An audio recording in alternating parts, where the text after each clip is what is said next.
পরিস্থিতি সেটি গতকালকে একটা স্থল নিম্নচাপ ছিল দেশের দক্ষিণ অঞ্চল এবং সাগরে। এটা আজকে সকাল 9টায় এটা যশোর এবং তৎসংলগ্ন এলাকায় এটা স্থল গভীর নিম্নচাপ হয়েছে। এটাও আরও ইন্টেন্সিফাই হয়েছে এবং এর প্রভাবে গত 2 দিনে বিশেষ করে চট্টগ্রাম ডিভিশন, বরিশাল অতি ভারী থেকে ভারী বর্ষণ হয়েছে, যেটা গত 24 ঘন্টায় সর্বোচ্চ বৃষ্টি হয়েছে আপনার কুতুবদিয়া 273 মিলিমিটার এবং কক্সবাজারে গতকালকে বৃষ্টি হয়েছে 225 মিলিমিটার, তার আগের দিন হয়েছে 378 মিলিমিটার। এবং এর প্রভাবে শুধু 24 ঘন্টায় কক্সবাজার এবং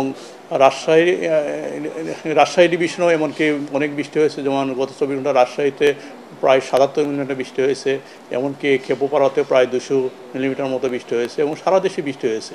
এবং আমাদের যে পূর্বাভাস রয়েছে এই বৃষ্টি আজকেও সারাদিন কন্টিনিউ করবে এবং আগামীকালকেও বৃষ্টি হবে। তবে আগামীকাল যেটা দক্ষিণ পাটের দিকে বৃষ্টি অনেকটা কমে যাবে এবং আশা করি পরশুদিন থেকে মোটামুটি বৃষ্টি অনেকটাই কমে যাবে এবং ড্রাই থাকার সম্ভাবনা চলে আসবে আগামী পরশুদিন থেকে। আর যেটা হচ্ছে আপনার যেহেতু আপনার একটা স্থল গভীর নিম্নচাপ হয়েছে, এর প্রভাবে আপনার প্রেসার গ্রেডিয়েন্ট রয়েছে, এই জন্য আমরা 4টা সমুদ্র বন্দরকে 3 নম্বর স্থানীয় সতর্ক সংকেত দেখিয়ে যেতে বলা হয়েছে।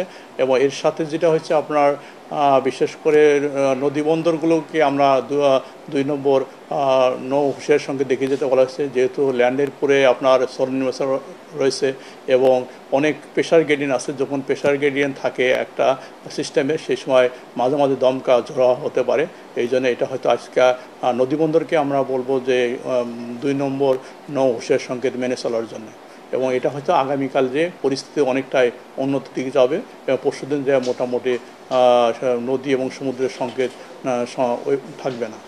যেটা হচ্ছে যেহেতু আপনার বিশেষ করে কক্সবাজার এবং খাগড়াছড়ি, রাঙ্গামাটি, চট্টগ্রাম এই থেকে অতি ভারী বর্ষণ হয়েছে। আমরা গত 10 তারিখে আমরা বলেছি যে 11 তারিখের 12 তারিখের পরে যায় ওইসব জায়গাতে অতি ভারী বর্ষণ হবে। আমরা ওই সময় বলেছি এই বৃষ্টির সাথে যেহেতু অতি ভারী বর্ষণ হবে এবং এর জন্য পাহাড় ধসের সম্ভাবনা রয়েছে এবং এটা আগামী আরও 48 ঘন্টা ওইসব জায়গাতে আমরা হেভি রেইনফলের সংকেত জারি করে রেখেছি এবং এর সাথে আমরা ভূমিধসের কথাও আমরা বলে আসছি। একটা এর আগে এই মাসে আপনার শুরুতে একটা নিম্নচাপ ছিল, এটা আপনার ইন্ডিয়ার দিকে চলে গেছে। এই কারণে মানে আগের যে নিম্নচাপ ছিল সেটা পর্যাপ্ত পরিমাণ বৃষ্টি হয়নি। আর যেহেতু এই নিম্নচাপটা আমাদের বাংলাদেশে চলে এসেছে এই কারণে এই নিম্নচাপে প্রচুর বৃষ্টি হচ্ছে।